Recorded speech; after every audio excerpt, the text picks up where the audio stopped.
Ayan, maglalagay na rin ako ngayon ng carbon cleaner kasi nasa 22,748 kilometers yung tinakbo, para palinis din natin yung mga fuel injector, yung dinadala ng gasolina mismo. Matanggal natin yung mga carbon deposit. Okay na, lagay ko muna.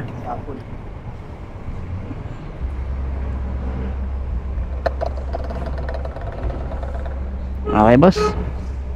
Ayan mga tol, 22,748. Ayan, nagkarga na tayo ng carbon cleaner. After 3K, ayan, mag-ano uli ako kasi mas mauuna yun, kasi daily ko naman ginagamit tong motor ko. Kaya hindi naabutin ng 3 months yung 3K na yun. Baka mga 1 month lang yan mga tol.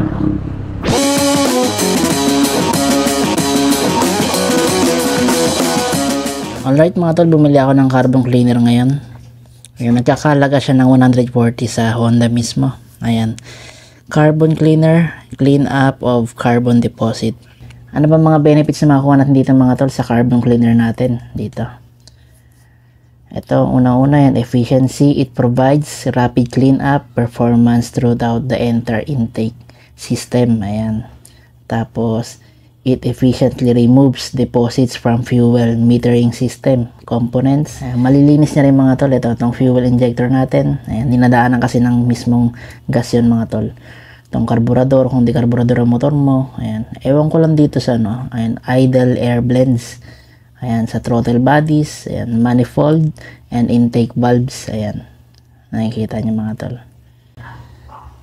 Kaya mas maganda rin gumamit ng ganito. Tapos gagamitin natin to, ayan, direction for use. Ayan, add to fuel tank prior refueling. Ayan, ibig sabihin nun, bago tayo maggas, lagay na natin siguro mga 3 bar yung natin natitira sa tanke, saka tayo mag-apply nito mga tol.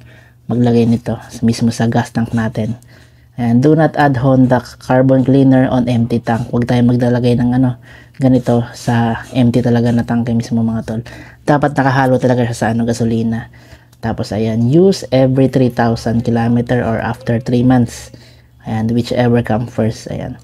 Since nasa 22,000 na tinakbo ng ADV ko, bali mas okay na gumamit tayo ng ganito para ma-maintain pa rin natin na malinis yung mga intake natin. Yung mismo internal ng ng ADV natin, lalo na yung sa mga gasolina. Ayan. Ito yung description niya. Sa Honda o kaya sa mga motor trade yan, sa mga kasa, meron ng mga binibentang ganito mga tol.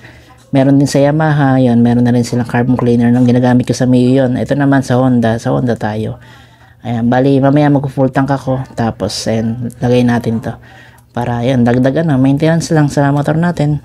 Pampa-maintain, ganda pa rin ng takbo ng unit natin. Alright, yun lang mga tol. Bali mag-full tank tayo, tapos pakita ko sa inyo kung paano ko ilalagay ito.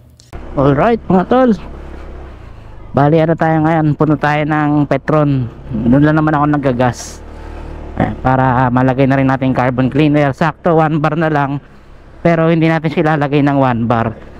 Maglalagay siguro tayo, magpapalagay muna tayong gas, mga 2.5 liters ganyan, saka natin ihalo, tapos saka natin pa full tank para talagang mamix siya sa gasolina. Iwasan nyo lang mga tol yung sagad na sagad yung gasolina nya, tapos maglalagay kayo ng carbon cleaner. Nakalagay kasi sa yung description nya na huwag siyang ilalagay ng empty yung tank natin. Dapat may natira pang gas talaga, tapos doon ka magpapa-refuel. Sa mga hindi ba nakakalam, ang ginagas ko pala rito kay B3 sa ADB 160 ko, premium sa Petron. Yun lang naman lagi kinakarga ko, yung XCS. Saka sa Petron lang lagi ako nagagas mga tol, kasi yon, isa rin siya sa gasolinahan na may pinakamalinis na gasolina. Kayo, depende naman sa inyo, para ma-prolong nyo din yung buhay ng ng fuel filter nyo. Mag-stay lang kayo sa isang gasolinahan yung talagang may malinis na gasolina. Ganda yung sa Mio mga tol, halos 100k plus ng tinakbo, pero never pa napalitan yung fuel filter, malinis pa rin. Kasi halos isang gas lang ang kinakarga ko talaga doon. Sa Petron lang din ako nagagas. Ayan, kung familiar kayo dito sa Almar, sa Camarin, ayan, talagang normal na rito yung ganito ka-traffic. Kaya ayan, siguro pag around mga 20k plus na yung tinakbo ng unit nyo, saka na lang kayo maglagay ng carbon cleaner mga tol. Ayan, kasi sa akin nasa 22,748 na. Kaya ayan, maglalagay na rin ako ngayon ng carbon cleaner kasi nasa 22,748 kilometers yung tinakbo, para palinis din natin yung mga fuel injector, yung dinadala ng gasolina mismo. Matanggal natin yung mga carbon deposit at yun, fully maintained pa rin ang unit natin. Ngayon, nasa sa inyo kung gusto nyong gawin to or depende sa inyo. Wala namang problema, nasa 140 pesos lang naman siya.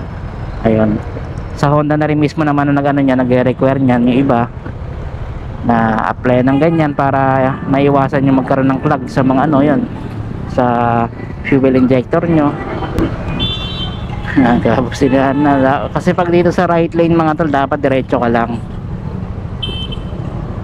Okay lang kumanan dito mga tol, basta kanan ka. Dito sa Almalasabar dito mga tol. Ayan, traffic talaga dito mga tol, lalo ngayon December. Ayan, sobra. Alright, na tayo. Marami rin nagagas.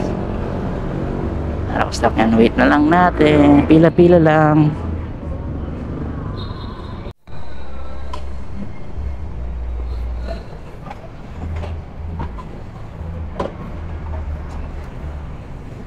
Waiting na muna tayo. XCS boss, full tank. Boss, pakarga mo na ng 2.5, tas salinan ko lang nito buksan muna natin ito mga tol.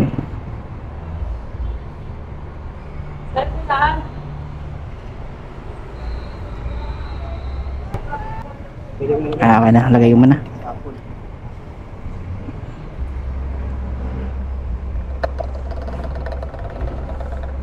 Okay boss, full tank po.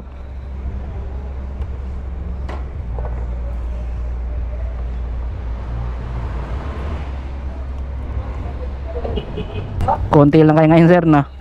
Bakasyon na. Hirap yan. Ha? 3. Kanina nga, walang pambis ko. Ikaw lang mag-isa. Lagari talaga. Ayan, okay na yun sir.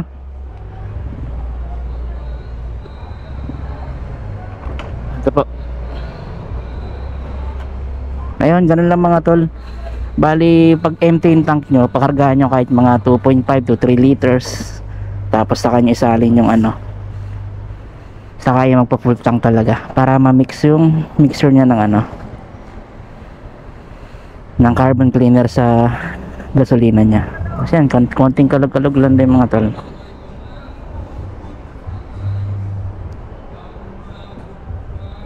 Ayan, okay na yan.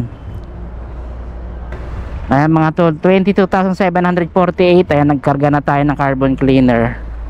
After 3K, ayan, mag-ano uli ako kasi mas mauna yun. Kasi daily ko naman ginagamit tong motor ko. Kaya hindi naabuti ng 3 months yung 3K na yun. Baka mga 1 month lang yan mga tol.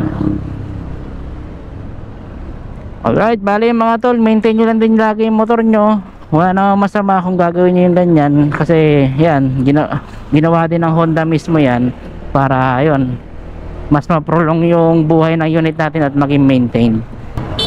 Bali hanggang dito na itong vlog na ito mga tol. Kita kits ulit sa susunod na vlog. Ayan, siguro adventure vlog naman tayo mga tol. Ayan, please support sa mga hindi pa nakakasuporta. Ayan, ride safe lagi sa inyo.